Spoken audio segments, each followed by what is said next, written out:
So this is the dried algae product. After we dry it, we grind it up into powder, and then we extract the oil out of it. That oil is then refined into diesel fuel or jet fuel.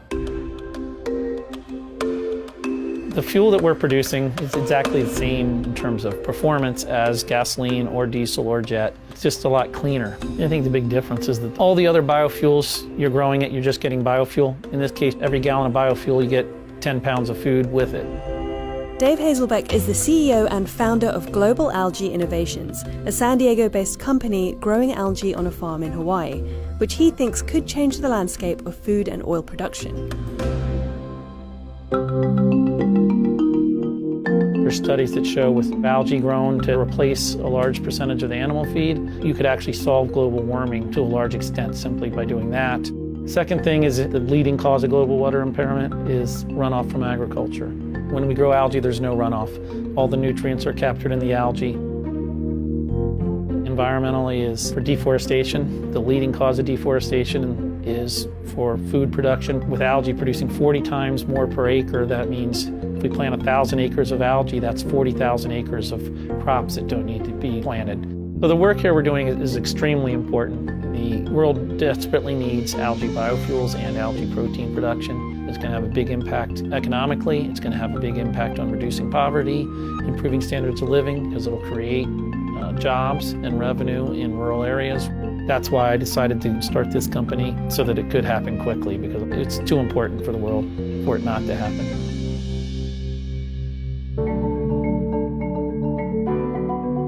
So we're standing right now in one of our larger algae raceways. This is about a 2-acre raceway, but these raceways can be scaled to much larger. We look at making individual raceways up to 200 acres.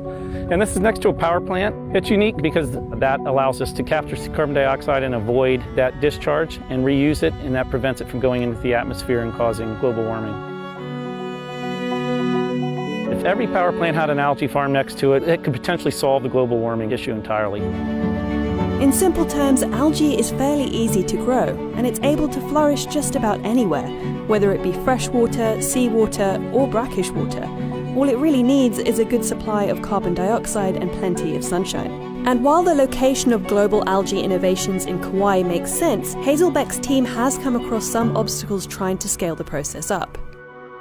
You can see with all these tremendous benefits, why aren't we doing it now, and why hasn't it been done? The problem is that the costs are too high throughout the entire process. And so it really requires hundreds of innovations throughout the entire process in order to reduce the cost, because it was about 10 times too high. The problem associated with large-scale production has put similar companies out of business, but the approach of Global Algae Innovations is different. Instead of seeing a roadblock, Hazelbeck and his team saw the potential to innovate solutions. Our approach was different in that we looked at every single step, developed a model to look at the costs, and the other thing is we didn't give up on any critical issue.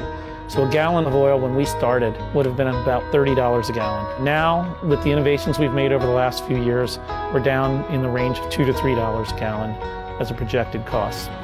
Now, we're not there yet from the standpoint of production, but depending on how fast we can get to scale, we can potentially have solutions within the next few years, and that's really exciting.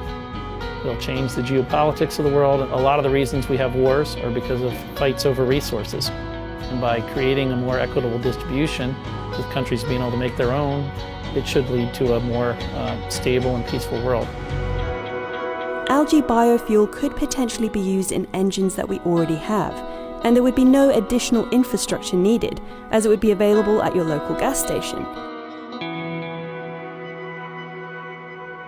As we develop technology, we plan to partner with lots of people to have it expand in other areas. We're not trying to be the only company doing this, because we're in it because of the impact. I always talk with our team, what they're doing is going to change the entire world in the sense of both the protein and the oil production, because both are desperately needed.